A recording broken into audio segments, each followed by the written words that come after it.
র্যাবের 6 জন সাবেক ও বর্তমান কর্মকর্তার উপর আর্থিক ও ভিসা নিষেধাজ্ঞা আরোপ করেছে। মার্কিন রাজস্ব মন্ত্রণালয় শুক্রবার এক সংবাদ বিজ্ঞপ্তিতে তথ্য জানিয়েছে।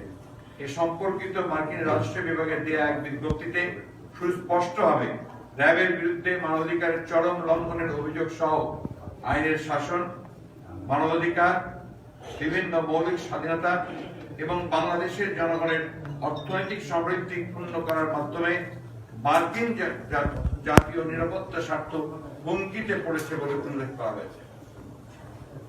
বিভিন্ন বেসরকারি সংস্থার বরাত দিয়ে বলা হয়েছে 2009 সাল থেকে 6 শতাধিক, 2018 সাল থেকে প্রায় 600 বিচার বহির্ভূত হত্যাকাণ্ড এবং নির্যাতনে র্যাব ও অন্যান্য আইন শৃঙ্খলা বাহিনীর দায় রয়েছে। বিরোধী দলের নেতা, কর্মী, সাংবাদিক এবং মানবাধিকার কর্মীদের এইসব ঘটনায় লক্ষ্যবস্তুতে পরিণত করা হয়েছে বলেও কিছু প্রতিবেদনে উঠে এসেছে। মূলত এসব ঘটনার পরিপ্রেক্ষিতে মার্কিন নির্বাহী আদেশ 13818 এর অধীনে বিদেশি সংস্থা হিসেবে র্যাবের বিরুদ্ধে ব্যবস্থা নেওয়ার ঘোষণা দিয়েছে মার্কিন রাজস্ব মন্ত্রণালয়। উল্লেখ্য, 2020 সালের অক্টোবরে সিনেটের বৈদেশিক সম্পর্ক কমিটির প্রতিনিধিত্বকারী রিপাবলিকান ও ডেমোক্রেট দলের 10 জন বিশিষ্ট সিনেটর প্রেসিডেন্ট ট্রাম্প প্রশাসনকে র্যাবের দায়ী কর্মকর্তাদের বিরুদ্ধে নিষেধাজ্ঞা আরোপের অনুরোধ জানিয়েছিলেন। জাতিসংঘের মানবাধিকার কার্যালয়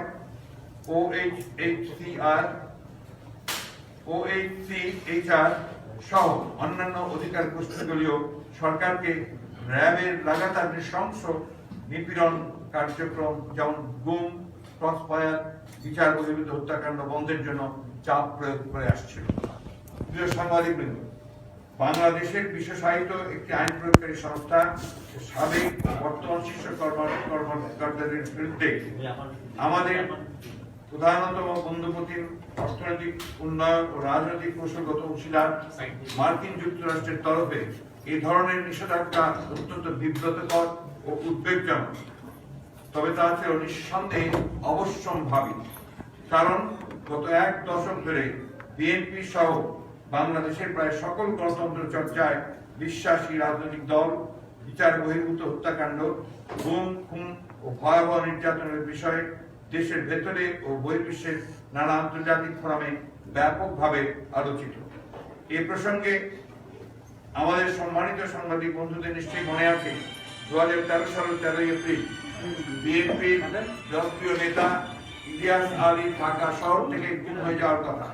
নিশ্চয়ই আমাদের মনে আছে বাংলাদেশের সফররত মার্কিন পররাষ্ট্রমন্ত্রী ও সাবেক ফার্স্ট লেডি হিলারি ক্লিন্টনের সাথে সাবেক প্রধানমন্ত্রী দেশনেত্রী বেগম খালেদার সঙ্গে সাক্ষাৎকারে ইলিয়াসের শিশুকন্যা ছোট্ট সাইয়ারা নাওয়ারের পিতাকে তার ফিরে যাওয়ার জন্য কাঁচা হাতের লেখায় চিঠির মাধ্যমে আকুতি জানানোর কথা।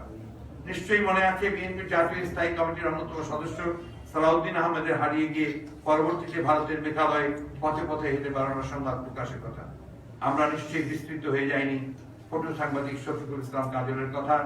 53 দিন নিখোঁজ থাকার পরে কাজলকে গত বছরের 3 মে ভারতের সীমান্তবর্তী বেনাপোলে খুঁজে পাওয়া যায়। আমাদের সকলের কানে এখনো বাজে 2018 সালের মে মাসে কক্সবাজারের টেকনাফে পৌর কাউন্সিলর ইকরামুল হকের বেঁচে থাকার তীব্র আকুতির কথা। কক্সবাজারের পুলিশ কর্মকর্তার হাতে অবসরপ্রাপ্ত সেনা কর্মকর্তা সিনহাকে সরাসরি গুলি করে হত্যা করার কথা। আমরা ভুলিনি এই ধরনের অনেক হত্যাকাণ্ড সংঘটিত হয়েছে র্যাব এবং আইন শৃঙ্খলা বাহিনীর দ্বারা। আপনার এর আগেই আমরা জানেন যে আমাদের প্রায় 3 জন ল মেকার, যারা আইন প্রণয়নকারী, পারভেজ এবং আপনার আরেকজন বক্তব্য ছিল হিরু সহ ইলিয়াস আলী সহ 3 জন ল মেকার আইন এমপি ছিলেন, তাদের হত্যা করা হয়েছে। আমাদের ঢাকার কমিশনার চৌধুরী আলম সহ আরো কতজন আপনার গুম হয়ে গেছে, তাদের কোনো খবর পান। নারায়ণগঞ্জে 7 করে, এটা আপনারা সবাই জানেন। প্রিয় সাংবাদিক বন্ধুগণ, এই নিষেধাজ্ঞার ফলে একটি পরাশক্তি রাষ্ট্র কর্তৃক বড় ধরনের মানবাধিকার লঙ্ঘনকারী হিসাবে চিহ্নিত হওয়ায় ভবিষ্যতে জাতিসংঘের শান্তি মিশনে মোতায়েনও প্রভাবিত হতে পারে। এর ফলে আমাদের প্রতিরক্ষা বাহিনী ও আইন শৃঙ্খলা বাহিনীর উপর নেতিবাচক প্রভাব পড়তে পারে।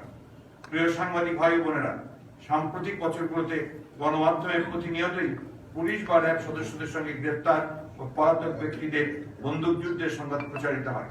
এমনকি মার্কিন সরকারের নিষেধাজ্ঞার ফলে সমগ্র জনগণের মাথা যখন বিশ্ববাসীর কাছে হেট হয়ে আছে, সেই মুহূর্তে দেশের দক্ষিণ পশ্চিমাঞ্চলের জেলা সাতক্ষীরায় এক বৃদ্ধকে আটকের কয়েক ঘন্টার মধ্যেই পুলিশি হেফাজতে তার মৃত্যুর সংবাদ পাওয়া গেছে। যদিও পুলিশ বলছে তিনি লকআপের ভিতরে আত্মহত্যা করেছেন, তবে পরিবারের দাবি তাকে নির্যাতন করে হত্যা করা হয়েছে। এখানে একটা বিষয় উল্লেখ করলে ঘটনা ভয়াবহ সম্পর্কে অনুধাবন করা যাবে। আন্তর্জাতিক মানবাধিকার সংস্থা হিউম্যান রাইটস ওয়াচ (FW) বাংলাদেশে সংঘটিত গুমের ঘটনা নিয়ে একটি তদন্ত কার্যক্রম পরিচালনা করে। হিউম্যান রাইটস ওয়াচ তাদের তদন্ত কার্যক্রমে প্রমাণ করে দেখায় 86টি গুমের ঘটনার প্রতিটি গুমের ঘটনার সাথে সরাসরি জড়িত ছিল র্যাব।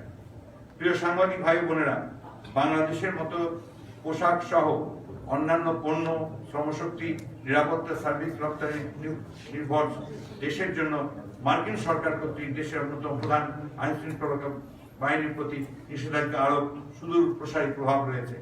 বিশেষ করে এর ফলে বহির্বিশ্বে আমাদের দেশ ও নাগরিক সম্পর্কে ভুল বার্তা দেবে, যা বিদেশি বিনিয়োগ সহ অন্যান্য ধরনের অর্থনৈতিক ও দৈনন্দিন সহযোগিতা কার্যক্রমকে ব্যাহত করবে।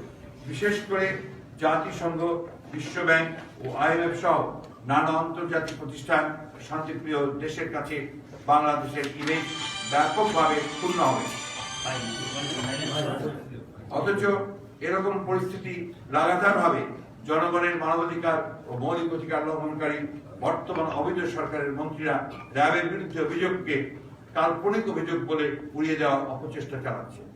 এমনকি এক্ষেত্রে তারা সম্পূর্ণ অযাচিতভাবে মার্কিন যুক্তরাষ্ট্রের আভ্যন্তরীণ মানবাধিকার পরিস্থিতিকে প্রশ্নবিদ্ধ করে মূল সমস্যাকে পাশ কাটিয়ে যাওয়ার গতানুগতিক প্রচেষ্টা চালাচ্ছে।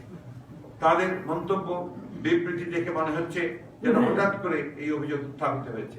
অথচ প্রতি বছর আন্তর্জাতিক মানবাধিকার দিবসেই এই সম্পর্কে মার্কিন যুক্তরাষ্ট্র সহ বিভিন্ন দেশ ও সংস্থার পক্ষ থেকে বিচার বহির্ভূত হত্যা, গুম, নির্যাতন সম্পর্কে রিপোর্ট প্রকাশিত হয়। আমরা জানি যে প্রত্যেক বছর ইউএস হিউম্যান রাইটস তাদের যে ডিপার্টমেন্ট আছে সেখান থেকে তারা এই রিপোর্টগুলো প্রকাশ করে থাকে এবং বাংলাদেশের পক্ষ থেকে যথারীতি প্রত্যাখ্যান করে এ ধরনের অপরাধকে অধিক হারে উৎসাহিত করা হয়। সবচেয়ে নৈরাশ্যজনক বিষয় হচ্ছে সরকারের তরফ থেকে প্রায় 1 দশক যাবৎ র্যাব, পুলিশ ও অন্যান্য আইন শৃঙ্খলা বাহিনীকে ব্যবহার করে বিএনপি সহ ভিন্ন মতের মানুষদের গুমের সংস্কৃতি চালু রেখেছে, সেটাকেই তারা অস্বীকার করে চলেছে। মূলত সরকারের বিচার বহির্ভূত হত্যাকে অস্বীকার করার ফলাফলই হচ্ছে মার্কিন কর্তৃপক্ষ থেকে এই নিষেধাজ্ঞা। প্রিয় সাংবাদিকবৃন্দ, রূঢ় সমন্বয়টা অস্বীকার করার সুযোগ নেই। গুরুতর মানবাধিকার লঙ্ঘনের অভিযোগে মার্কিন যুক্তরাষ্ট্র কর্তৃক এই নিষেধাজ্ঞা বর্তমান চলমান গণ ও মানবতা বিরোধী সরকারের জন্য সমগ্র বিশ্ববাসীর পক্ষ থেকে একটি শক্তিশালী বার্তা। আর সেটা হলো, কোন গণতান্ত্রিক রাষ্ট্রে এই ধরনের বিচারহীন সংস্কৃতি চলতে পারে না। কেবলমাত্র একটি গণতান্ত্রিক কর্তৃত্ববাদী সরকারের শাসনকালেই এই ধরনের মানবাধিকার লঙ্ঘিত হয়। আর বাংলাদেশ বিশ্ববাসীর কাছে বর্তমানে সেরকম একটি কর্তৃত্ববাদ, মানবাধিকার লঙ্ঘন, দুর্নীতি আশ্রয়ী সরকার ব্যবস্থা চালু রয়েছে।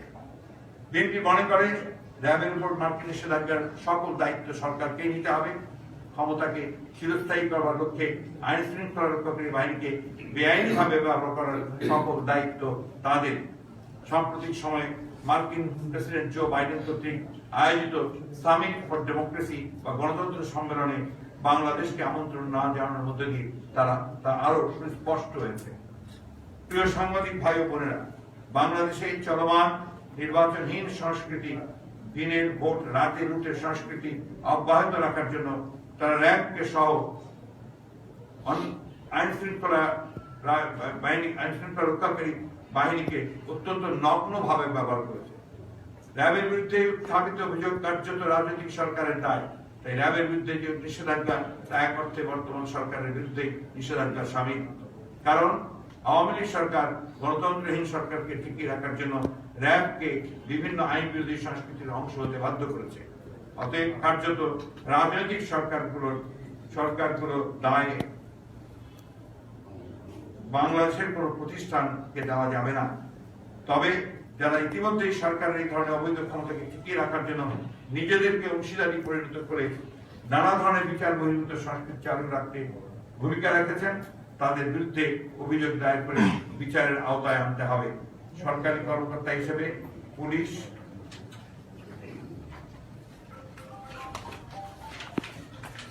অন্য যে কোনো রাষ্ট্রের গুরুত্বপূর্ণ বাহিনী সমূহ, সামরিক ও বেসামরিক বাহিনী সমূহের কর্মকর্তাদেরকে জবাবদিহির আওতায় নিয়ে আসতে হবে। তবে এটা ভুলে গেলে চলবে না, মার্কিন নিষেধাজ্ঞার সম্পূর্ণ দায় আওয়ামী লীগের। সবশেষে বাংলাদেশের সমগ্র মানুষের সামনে এটা একটা জাতীয় সমস্যা, আর জাতীয় সমস্যা জাতীয়ভাবে সবাইকে নিয়েই সমাধান করতে হয়। আর সেটা তখন কেবলই সম্ভব যখন দেশে একটা গণতান্ত্রিক সরকার দ্বারা পরিচালিত হয়। কারণ গণতন্ত্রবিহীন সমাজে জবাবদিহিতা প্রতিটি পদে পদে বিঘ্নিত হয়। এই মুহূর্তে বাংলাদেশের প্রতিটি ক্ষেত্রে বিদ্যমান। মানবাধিকার ও ব্যক্তিগত নিরাপত্তা কখনোই সুনিশ্চিত থাকে না। বাংলাদেশের 3 বারের প্রধানমন্ত্রী, মাদার অফ ডেমোক্রেসি দেশনেত্রী বেগম খালেদা জিয়ার সুচিকিৎসায় বিদেশ প্রেরণে সরকারের প্রতিবন্ধকতার সৃষ্টি তারই সর্বশেষ উদাহরণ। তাই দেশে অবিলম্বে একটি নিরপেক্ষ সরকারের অধীনে নির্বাচনের আয়োজনের পথ পরিষ্কার করে জনগণের ভোটের অধিকার প্রতিষ্ঠার সর্বাত্মক ব্যবস্থা গ্রহণ করে জবাবদিহিমূলক সরকার প্রতিষ্ঠা করে দেশে মানবাধিকার ও বিচার পাওয়ার অধিকার নিশ্চিত করতে হবে। বাংলাদেশের মহান স্বাধীনতার 50 বছর পালনকালে এটাই হতে পারে সমগ্র দেশবাসীর জন্য সর্বোত্তম প্রাপ্তি। আপনাদের সকলকে ধন্যবাদ।